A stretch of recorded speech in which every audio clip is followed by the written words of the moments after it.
Good morning, everybody. I'm so sorry that I'm not with you virtually in person today, but I'm glad to take just a few moments as you lead into the next part of the content in which we'll consider the EDI plan for our division.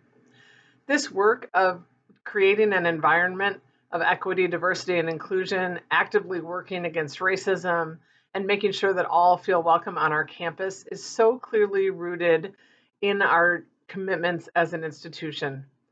Of course, it's rooted in the Norbertine commitment to respond to the needs of our local and global communities.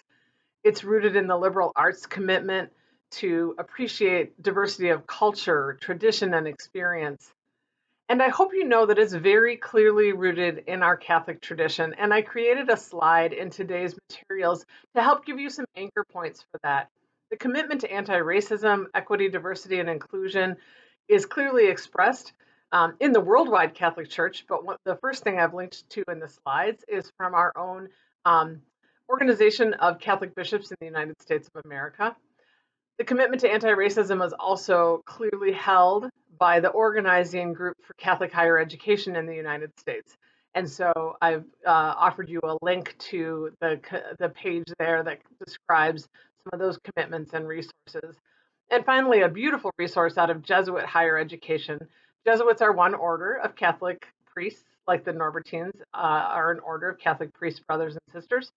Jesuit higher education is large and ancient and a really esteemed tradition, and they have a beautiful resource and examine, an anti-racism examine. I think it's worth your consideration. So lots of links on the slides, and I encourage you to look at those for the ways in which this important work is clearly grounded in all of our traditions and very much a part of our Catholic tradition.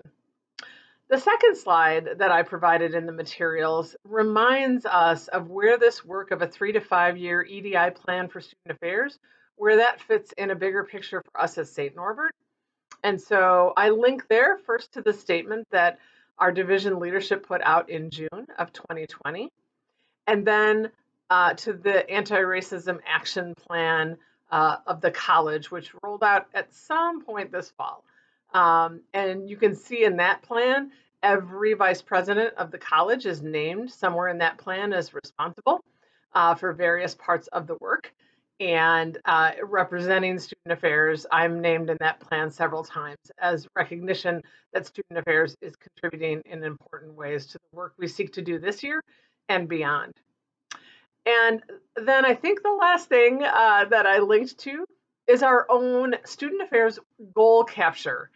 I'm not sure that language has been used before. I might have made it up. But what that is looking at is what we committed to do this year as student affairs. And it's a live document. You can see our progress. And I'm pleased to say you're going to see lots of green, which is complete, and yellow, which is we're working on it. I know there's only one case so far of something we thought we might do that we've determined we won't be doing this year. But lots of good work moving forward there. That goal capture talks about 4 primary aims that we have for the year: developing our own knowledge and understanding as professional staff, helping students further their understanding of EDI, looking at our work on the department level through an EDI lens, and finally developing a 3 to 5 year plan. So this work that you're going to talk about more in just a few minutes, that's goal number 4 in the work that we're aiming to do this year. I hope that context, both in terms of our 3 core traditions, the Catholic tradition specifically, Catholic higher ed, and the work that's been going on here at St. Norbert, I hope all of that gives you a framework to jump in with gusto into an important conversation about what we've already done, what we can definitely do better, and what we need to do in the future so that we might fully support the flourishing of each and every student, so that any student accepted here on our campus really finds this a place where they are supported, where they are challenged, and where they thrive. Thanks for your engagement into the work of this whole year and your engagement in this conversation. Have a great discussion.